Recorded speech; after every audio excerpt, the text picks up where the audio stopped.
I knew I was disposable the moment Travis strutted in wearing Gucci loafers and called me sweetheart. But I didn't say a word. Just smiled, nodded, and went back to billing my 11th hour of the day. That's how it always was.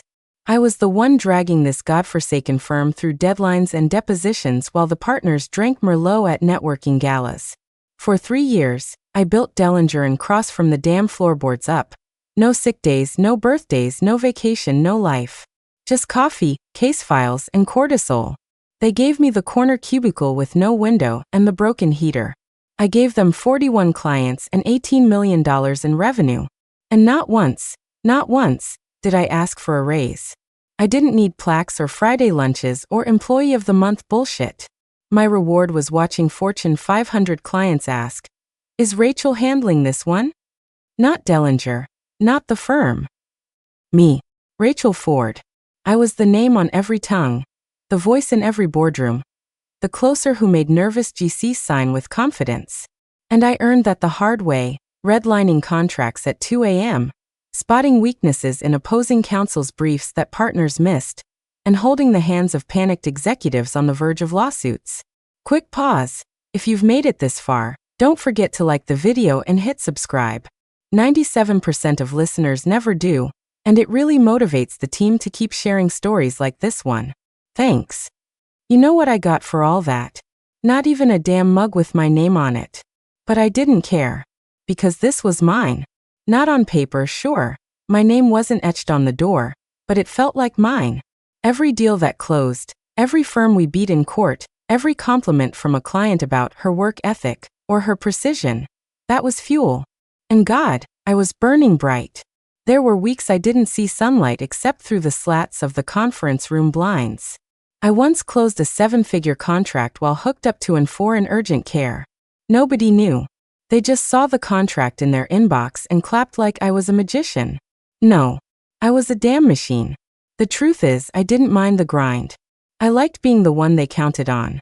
The one who never dropped the ball, never missed a filing deadline, never let a client walk away unsure. Hell, even the janitor used to joke, "Do you live here?" And I'd laugh, not because it was funny, but because it wasn't a joke. My body was breaking down. I slept in my car more than I slept in my bed. My friends stopped inviting me places. I missed my sister's engagement dinner because a client in Des Moines wanted a 9 p.m. call. I told myself it was worth it, that this was the path. You grind now, and one day they make you partner. But partner never came. Instead, what came was a memo, an internal thread where one of the senior associates accidentally CC'd me. "Rachel's numbers are keeping the lights on," it said. "We need to get her more support before she burns out." That was 6 months ago. Support never arrived. But Travis did. And the minute I saw him, with his smug little haircut and his girl in 6-inch heels calling herself a strategy advisor, I felt it in my gut. Something ugly was coming. Travis Dellinger arrived on a Tuesday like he'd been delivered by some overpriced PR agency instead of birthed by nepotism and bad judgment. Gucci belt, bleached teeth, and the kind of handshake that makes you want to wash your hands twice. "Hey," he said, dragging out the word like we were all lifelong buddies at a tailgate. "Travis, I'm taking on a leadership development role." No title. No credentials. Just a vague corporate smog cloud of nothingness. He didn't bring a briefcase. He brought Krista. Krista wore a blazer like it offended her. She introduced herself as head of client experience, which I assume was code for, "I have 83,000 Instagram followers," and once answered a Denny's lawsuit tweet with a meme. She had the attention span of a TikTok ad, and the vocabulary of a sponsored skincare reel. But Travis? Oh, he beamed at her like she was the second coming of Sandra Day O'Connor. "She just gets people," he told the room. Like, human behavior is her thing. You guys are gonna love her vibe. I stared, blinked, said nothing. Travis was the kind of guy who said touch base, unironically, and winked at HR. He asked if we could freshen up the vibes in here, and proposed repainting the conference room mauve, because color psychology boosts performance. That was his first week. His second week? He called an all-hands and made us watch a keynote from some bald guy in a turtleneck talking about disruption. Said we needed to think bigger, and stop playing small firm ball. Mind you, the small firm ball he was referring to was the commercial litigation wing. My wing, the only profitable vertical in the entire damn company. While the estate planning team flailed, and the M and a guys recycled PowerPoints from 2011, my division carried the load. And Travis? He decided we were the problem. Too traditional, he said. Not scalable. He started skipping legal strategy meetings, and instead hosted collaboration jams with Krista. The firm's website got a rebrand. Suddenly our practice areas were labeled client empowerment zones and legal innovation pods. I wish I were joking. Krista handed out mood boards. Actual physical mood boards. I found one on my desk with a quote in pastel font. "You are the vibe you bring to the deal table." I nearly stapled it to my own forehead out of sheer disbelief. But it wasn't just annoying. It was strategic. Travis wasn't stupid, just dangerously confident in his own mediocrity. He started poking around in operations, sat in on billing reviews, asked for access to client accounts just for a sense of our flow. Then one afternoon, he strolled into my office holding a smoothie the color of nuclear moss and asked, casual as hell, "Hey Ratch, mind shooting me your client list? We want to see who we're vibing with. Gonna handle these a little differently now." Handle? Differently? It was like a switch flipped. My spine straightened. My pulse slowed. And for the first time in 3 years I felt cold. He wasn't posturing anymore. This was a move. A chess piece slid across the board by someone who didn't know the rules, but thought the game was his to win anyway. I handed him a printout.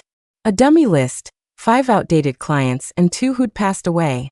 He smiled, oblivious. "Awesome. You're a team player." I smiled back. "That's what they say." Then I locked my real list in the bottom drawer.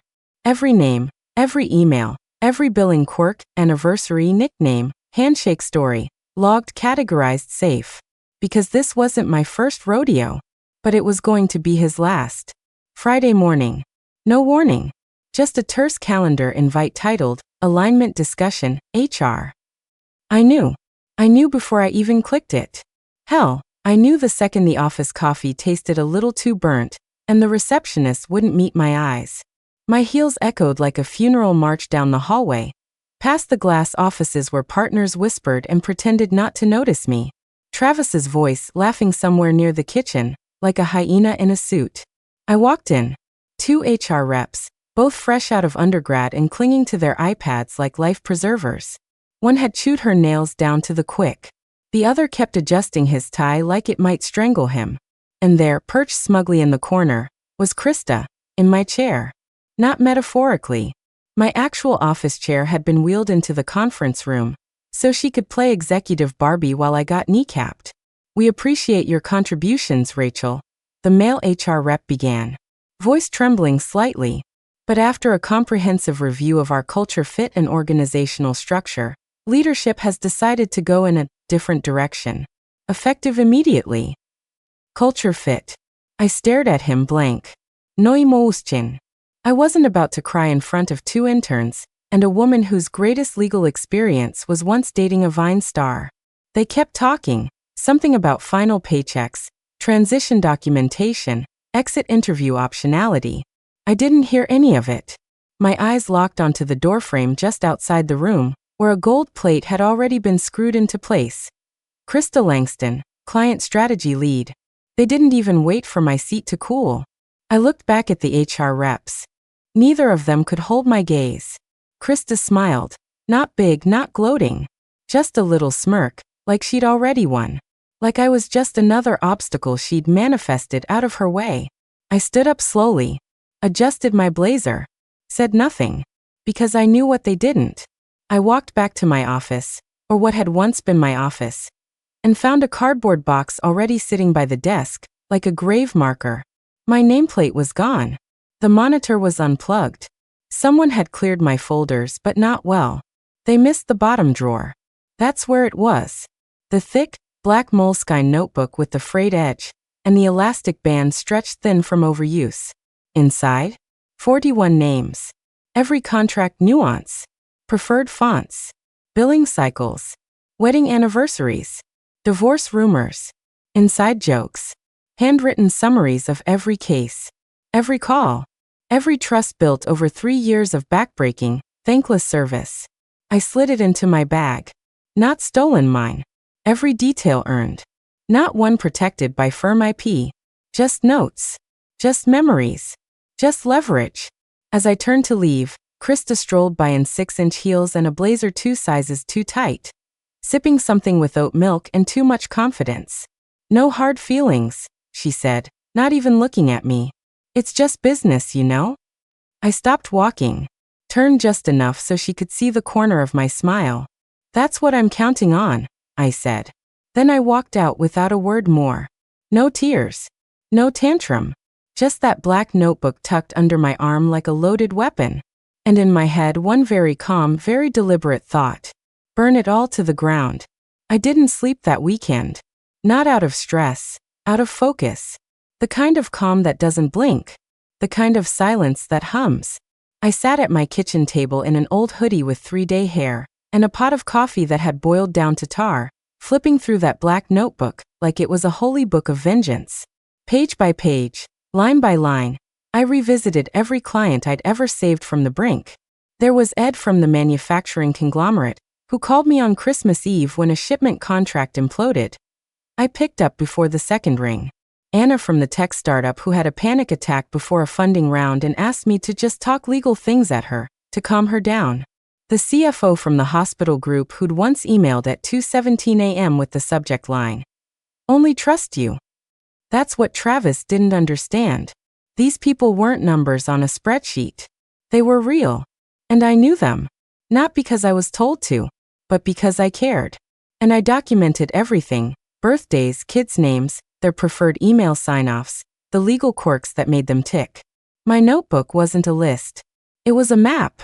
And I was the only one who knew how to read it. I opened a new legal pad and started plotting. I circled 20 names. The core. The ones who had said it out loud in some form or another. If you ever leave, we go with you. I'd brushed it off at the time. Loyalty's a fragile thing in law. But now I was about to test every single thread of it. By Saturday evening, I had a plan. Precise. Legal. Bulletproof. No poaching, no breach, no violations. Just a simple truth. The clients weren't loyal to Dellinger and Cross. They were loyal to me. And I knew exactly where to take them. 6 months ago, I turned down an offer from Callahan and Marr, a boutique firm across town with sharp teeth and deeper pockets. At the time, I thought staying put meant stability. I was wrong. But I hadn't burned the bridge. Their managing partner, Lynn Marr, was one of the few women in this industry I actually respected. She'd made me an offer over whiskey in a bar with cracked leather booths. Name your number. We're building something real. I told her I wasn't ready then. Now I was. Sunday morning, 7:42 a.m. I sent a single text. Me, still interested in bringing me on? The dots appeared instantly. Lynn, we never stopped being interested. Me, then let's talk equity. Not salary. Not title. Stake. And I bring the fire with me. Lynn, my office. 10 a.m. Bring your war face. I didn't smile. Not really. I just exhaled through my nose like a boxer cracking knuckles before a fight. I showered, dressed sharp. Not for them, for me. And slid that black notebook into my leather briefcase like it was a war plan. Dellinger and Cross had no idea what was coming.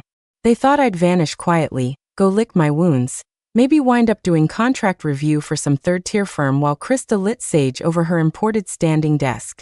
They forgot the most important rule.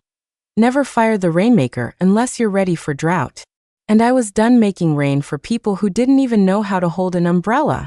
I made the first call from my car, parked 2 blocks from Callahan and Marr, still wearing the same black blazer I'd worn the day Travis fired me, because something about that felt right.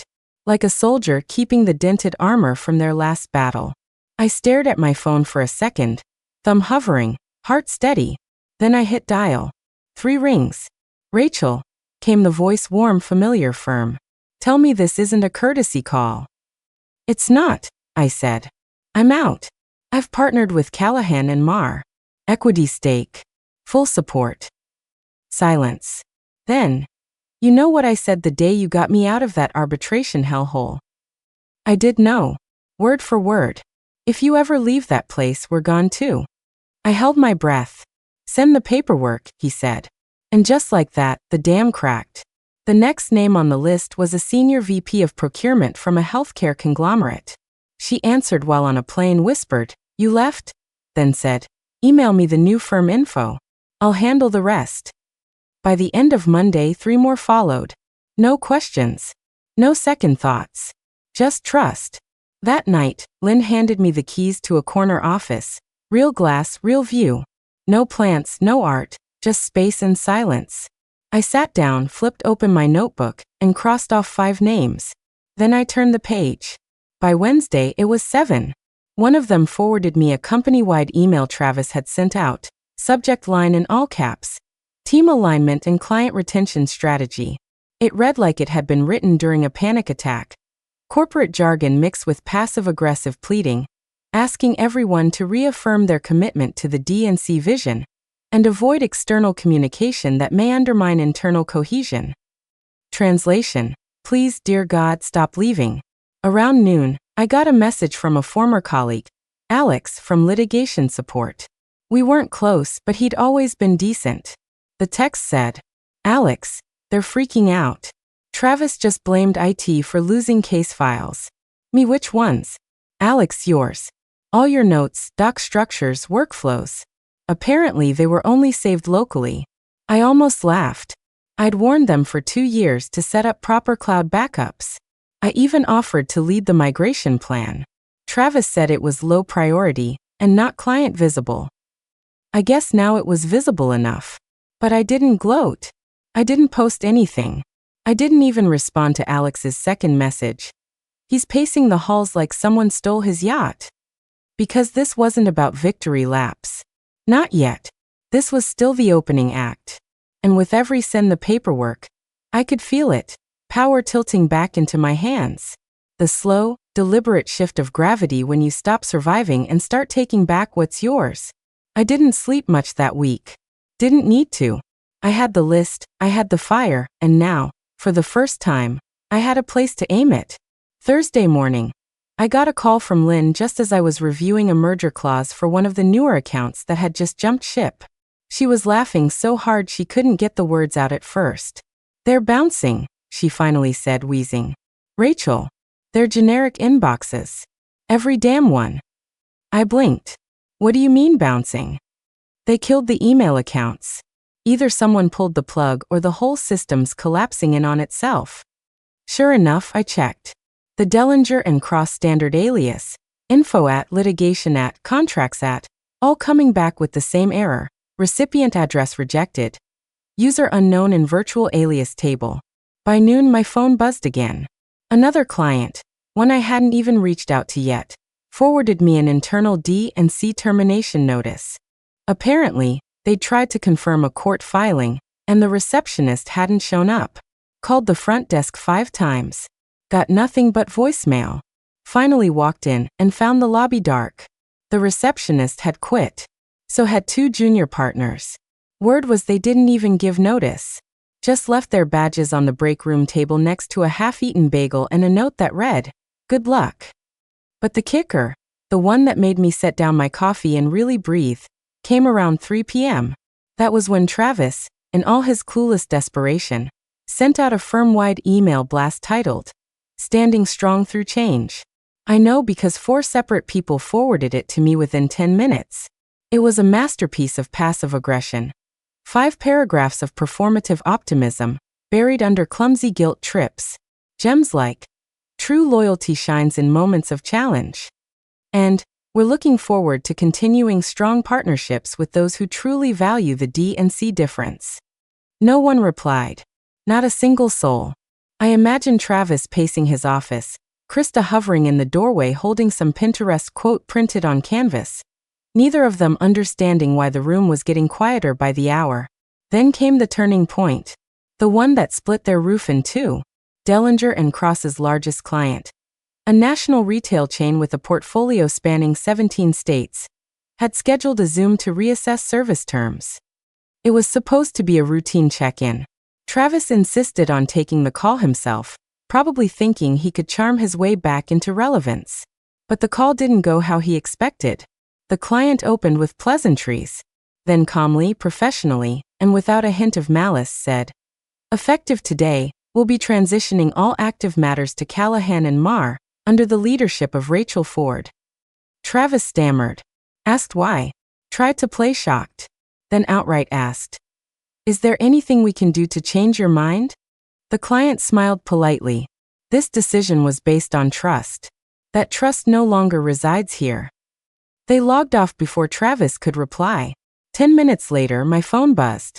New email, subject line, official transition request, Retail Co. I didn't smile. I didn't even nod. I just flagged it for processing and moved on to the next task. Because at this point, it wasn't personal. It was process. The bleed had begun. And Dellinger and Cross didn't even have a tourniquet. By Monday, the vultures had landed. Dellinger Sr., the actual CEO, not the stunt double with a trust fund, cut his vacation short in Barbados and stormed into the office like Moses descending from the mountaintop, only with less wisdom and more sweat. I heard from 3 separate sources that the minute he walked into the building, he screamed, "Where the hell is everyone?" And the only reply came from a paralegal microwaving soup.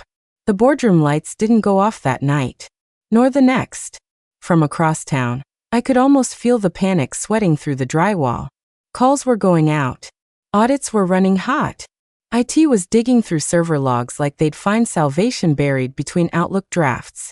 But no matter what angle they came at it from, the math never changed. 41 clients. Gone.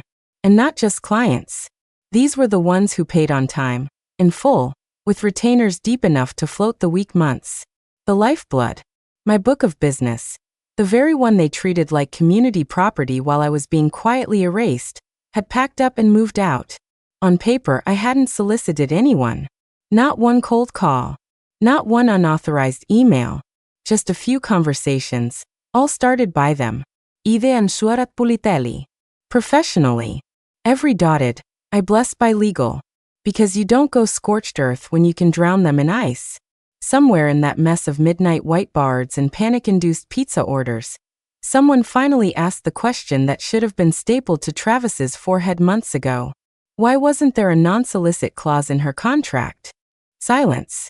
Then, according to a leak from someone who had the dignity to blind text me later, HR, poor wide-eyed HR, answered softly. Travis said it wasn't needed. I pictured the room going still. The old man staring at his idiot son like he just realized he'd handed the family rifle to a toddler. Not because Travis made a bad call, but because he made it with all the confidence of a man who'd never earned a consequence in his life. They reviewed the contracts.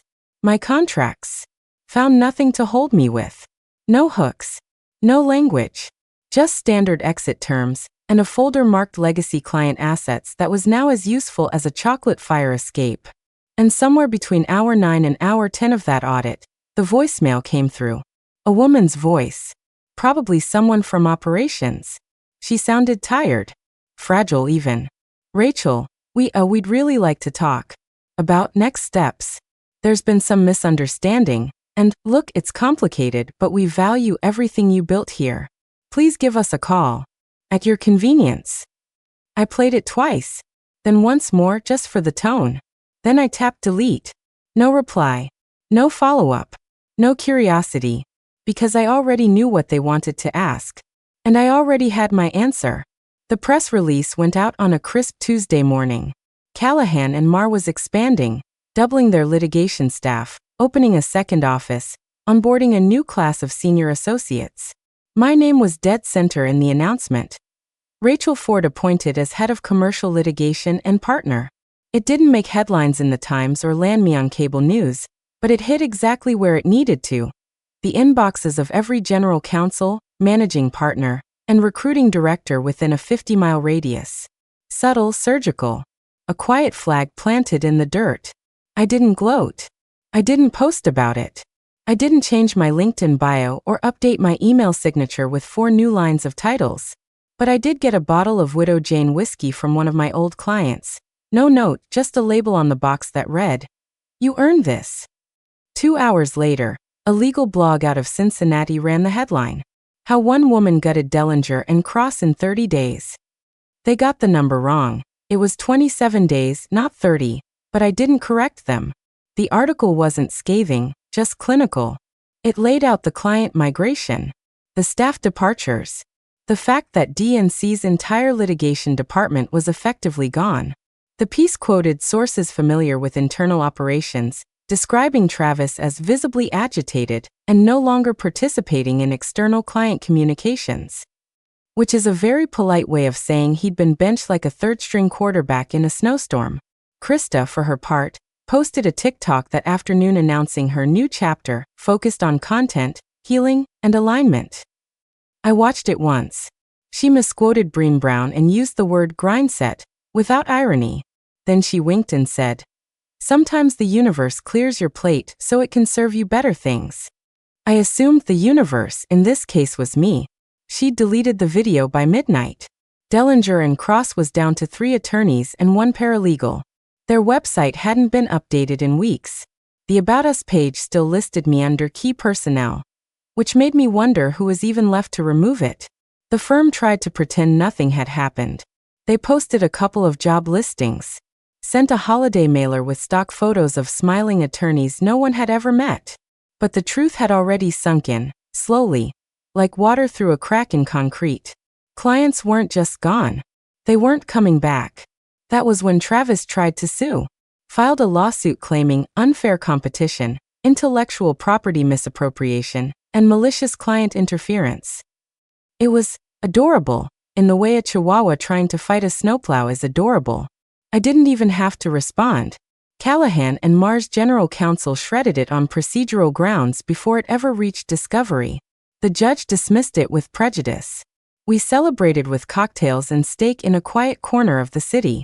No speeches, no drama, just Lynn raising her glass and saying, "You made the right call." And they made the last mistake they'll ever afford. She was right. Not just about the lawsuit, about all of it. Because by the end of that week, I wasn't angry anymore. I wasn't even tired. I was just done. Not finished. Fulfilled. The sun hit the front of the building just right. That warm, late autumn gold that made the city look less like steel and more like a cathedral. My reflection was framed in the glass door, right beneath the words etched in clean, serif lettering. Ford Litigation Group. Not Callahan and Marr. Not Dellinger and Cross. Mine. A year had passed. The expansion deal had gone through. Lynn stepped into an executive role and handed me the reins. "Build it the way you wanted to build D&C before they screwed it up," she'd said. And I did. The lobby was still half finished, paint still curing on the accent walls, plants not yet delivered. But the team was already moving in. The good ones, the survivors, the underutilized warhorses who knew how to win cases and not just pose for firm photos. I walked past the reception desk, still empty, and into my office. Big windows. No clatter. Just one framed photo of my sister and me from years ago, before law devoured my weekends. There was a bottle of bourbon on the credenza. Widow Jane again. A gift from one of my oldest clients who'd stuck with me through the wreckage. A simple card attached. "Your name always belonged on the door." That's when I noticed the envelope. No name, no return address. Just ivory stationery with handwriting I recognized instantly. The kind of neat cursive that only came from private school and generational arrogance. Dellinger Signor. I stood there for a moment, debating whether to open it. Curiosity won. "Rachel, I underestimated you. That was my real failure. I let my son believe talent was inherited, and I ignored the fact that some names are built, not given. I don't expect forgiveness. Just wanted you to know. I see it now. J. Dellinger. No apology. No request. Just regret." I folded it once. Then again. Walked it over to the shredder in the corner, and fed it through like a bill I didn't owe. The past didn't belong in this office. Not anymore. I poured 2 fingers of bourbon, sat back in my chair, watched as the city buzzed below. Traffic inching, horns blaring, someone on a corner yelling into their phone about contracts they clearly didn't understand. And I smiled. Not a grin. Not some villainous smirk. Just the quiet satisfaction of someone who didn't have to raise their voice to win. Turns out, loyalty isn't a weakness. But betrayal? That's expensive.